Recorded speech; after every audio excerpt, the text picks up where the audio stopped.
হিন্দু নাই মুসলিম না, সর্বজাতির মানুষ এখানে ছিলেন। সকলকে এবং যত মা বোনেরা এখানে আছেন, যে সকল ভাইরা এখানে আছেন, প্রত্যেককে এবং প্রশাসন ভাইদের, প্রশাসনের দায়িত্বে যারা আছেন, যারা এসেছিলেন, যারা এখনো পর্যন্ত দায়িত্ব কাজ করে যাচ্ছেন, তাদের প্রত্যেককেই এই বিশ্বনবী দিবস উদযাপন কমিটির তরফ থেকে মোবারকবাদ জানাচ্ছি। আজকে বেশি কিছু বলবার নাই। আজকে আমরা সৌভাগ্যবান, আমরা এই রাজ্যের মানুষ আমরা পেয়েছি, এবং আমরা এই রাজ্য থেকে নয়, আসাম রাজ্যের মানুষ কিন্তু আপনাদের এই প্রোগ্রামে আজকে এসেছেন। তার জন্য আসামের মানুষ যারা এসছেন তাদের সকলকে আমি আমার অন্তঃস্থল থেকে মোবারকবাদ জানাচ্ছি। যাই হোক, বেশি কিছু বলবার নাই। আপনারা প্রত্যেকেই জানেন হুজুর আকরাম সাল্লাল্লাহু আলাইহি ওয়াসাল্লামের আদর্শ, যে মুহাম্মদ সাল্লাল্লাহু আলাইহি ওয়াসাল্লামকে এই পৃথিবীর বুকে যদি না আসতেন, এত বড় পৃথিবীকে আল্লাহ পাক তৈরি করতেন না। বিশেষ করে বক্তারা বক্তব্য দিয়ে গেছেন। আমি আজকে আপনাদের কাছে যারা আছেন এখানে, হিন্দু নয় মুসলিম নয়, সর্বজাতির মানুষ, আলেম সমাজ মানুষ এবং আপনার এডুকেটেড মানুষ যারা আছেন, আজকে আমি বলতে চাই যে এই পৃথিবীটাকে যে তৈরি হয়েছিল প্রফেট মুহাম্মদ সাল্লাল্লাহু আলাইহি ওয়াসাল্লাম এই পৃথিবীতে কতদিন আসার পূর্বে এই পৃথিবীকে আল্লাহ পাক তৈরি করেছিলেন।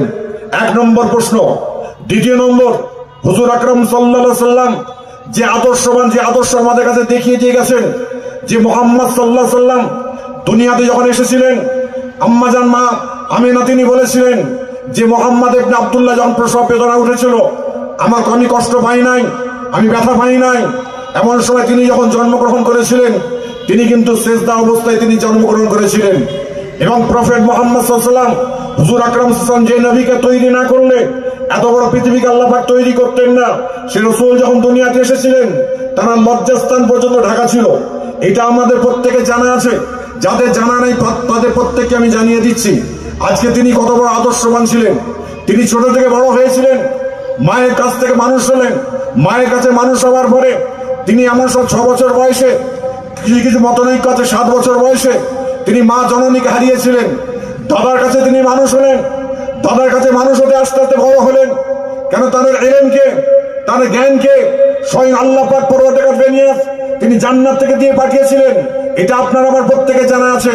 সে মুহাম্মদ সাল্লাল্লাহু আলাইহি ওয়াসাল্লাম যখন এমন সময় আস্তে আস্তে যখন বড় হয়েছিলেন, 14 বছর বয়স, 15 বছর বয়স, 20 বছর বয়স, 25 বছর বয়স, 25 বছর বয়সে আম্মাজান মা খাদিজাতুল কুবরা রাদিয়াল্লাহু তাআলা আনহা তিনি কি করেছিলেন?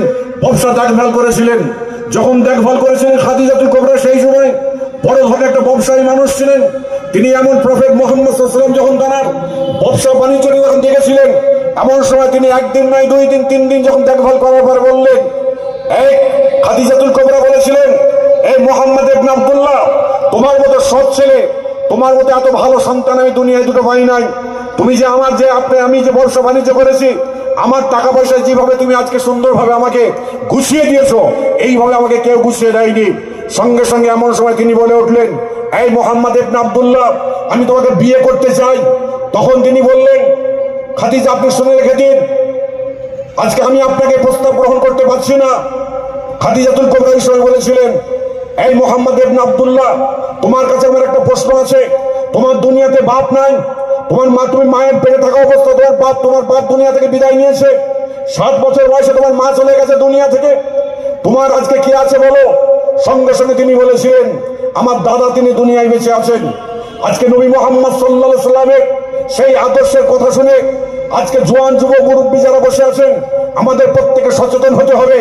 এবং এই সচেতনতা খালি মুসলমান ধর্মের মধ্যে নয়, হিন্দু ভাইরা আছেন, খ্রিস্টানরা আছেন, বৌদ্ধ আছেন, নাসাই আছেন, যে কোনো ধর্মের মানুষ হন না কেন, প্রফেট মুহাম্মদ সাল্লাল্লাহু আলাইহি ওয়াসাল্লামকে আপনি মেনে চলবেন, তার আদর্শকে নীতিকে দিয়ে চলবেন, তাহলে কিন্তু এই দুনিয়াতে আপনি সুস্থভাবে চলাফেরা করতে পারবেন।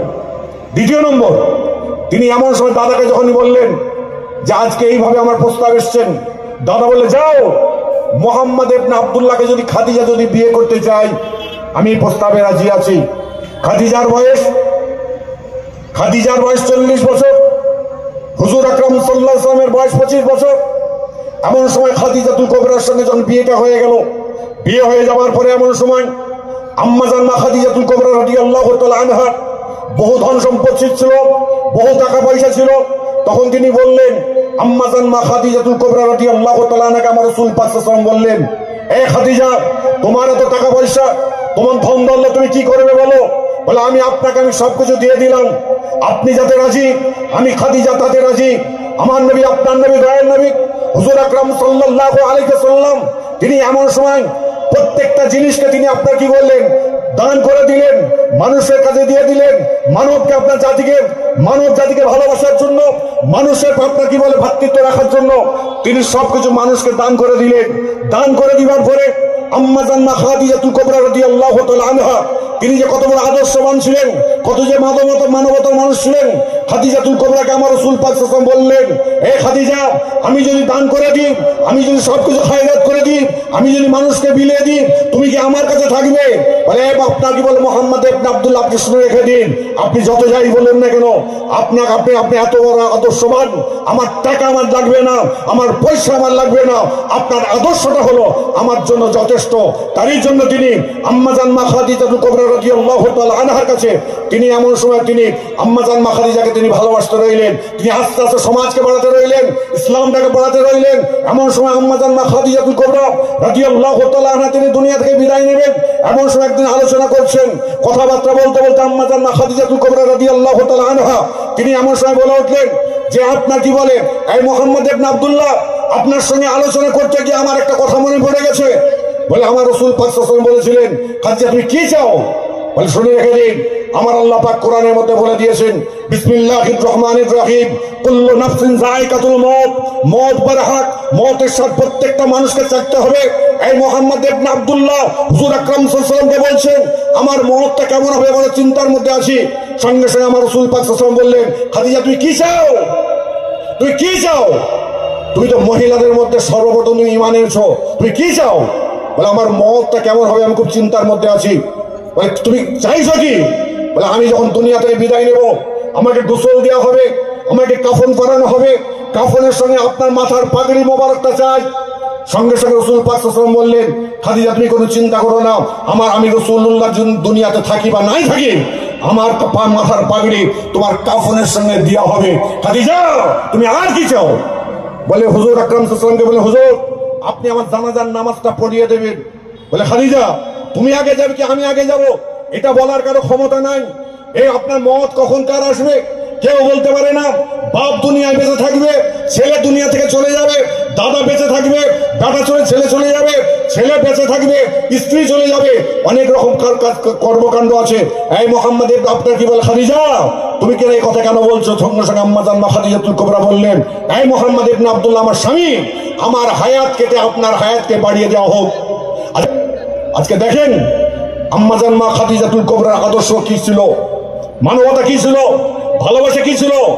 আজকে সেই মুহাম্মদ ইবনে আব্দুল্লাহর উম্মতে মুহাম্মাদি বলে আমরা চলাফেরা করি, কিন্তু দেখা যায় যে নারী সমাজ হলো শিক্ষার দিকে আগিয়ে যেতে হবে, নারী সমাজকে আগিয়ে নিয়ে যেতে হবে, এটা হলো আমাদের মূল উদ্দেশ্য। আমি যে কবরের মাঠে, আমি কবরে শুয়ে, আমি যে কবরের মাঠে আছি, আমার মধ্যে যাকে ডাকা হবে তিনি হলেন দিন দুনিয়ার বাদশা, বাদশাদিগের বাদশা, নবীদিগের সরদার আহমদ মুস্তাফা মুহাম্মদ সাল্লাল্লাহু আলাইহি ওয়াসাল্লামের আহলিয়া স্ত্রীকে ডাকা হবে।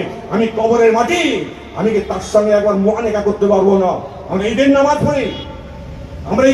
পড়ি, হাতে হাতে মুসাফা করি, বুকে বুকে মুআনাকা করি। এমন সময় কবরের মাটি মুআনাকা করতে চেয়েছিল আম্মা জান খাদিজার সঙ্গে। যখনই খাদিজার কবরের মাটি যখনই মুআনাকা করতে আসেন, আমার রাসূল পাক সাল্লাল্লাহু আলাইহি ওয়াসাল্লাম যখনই দেখতে পেয়েছেন, সঙ্গে সঙ্গে তিনি বুকটা সিনাতে চাপ দিয়েছেন। ডান দিকের কবরের মাটি, বাম দিকের কবরের মাটি এত দূরে চলে গেছে, আমার রাসূল চামড়ার চোখে দেখতে পাইনি। আজকে আদর্শ দেখুন, একটা মেয়ে ছেলে, মহিলা, তিনি মহব্বত করেছিলেন তার স্বামীকে, তার ভালোবাসার দিক দেখুন। আজকে ইসলাম কি বলছে, শরিয়ত কি বলছে, কোরআন কি বলছে? কোরআন কিন্তু একই কথা বলছে, তুমি মানবতা ঠিক রাখো, তুমি ভালোবাসা ঠিক রাখো, তুমি প্রেমকে ঠিক রাখো। তার এই জন্য আজকে সেই রাসূল পাক সাল্লাল্লাহু আলাইহি ওয়াসাল্লামের আদর্শ আমাদের প্রত্যেকের অন্তরের মধ্যে গেঁথে রাখা দরকার। যত মানুষ এখানে আছে, মুসলিম সমাজকে আমি বলবো, সর্ব জাতির মানুষকে বলবো, আপনার ভিতরে আমার ভিতরে যদি সেই মুহাম্মদ সাল্লাল্লাহু আলাইহি ওয়াসাল্লামের আদর্শ এবং তাদের বলবো যে আমার নবী হুজুর আকরাম সাল্লাল্লাহু আলাইহি ওয়াসাল্লামের আদর্শ, আম্মা জান মা খাদিজাতুল কুবরা রাদিয়াল্লাহু তাআলা আনহার আদর্শ যদি আমার আপনার ভিতরে থাকে, আর কোন রকম কোন চিন্তা করার দরকার নাই। কেন? আমাদের প্রত্যেকে দুনিয়া থেকে যেতে হবে, আজকে যারা এখানে আমরা বসে আছি, যতগুলো গেস্ট এখানে আছেন, যতগুলো ব্যক্তিবর্গ এখানে আছেন, তাদের এদের মধ্যে দেখা যায় অনেক ব্যক্তি আছে তারা আজকে অনেক দুনিয়া থেকে চলে গেছেন, আর অনেকে আছেন জোয়ান যুবকরা আছেন তারা আজকে নওজোয়ান হয়ে আজকে স্টেজের মধ্যে বসে আছেন।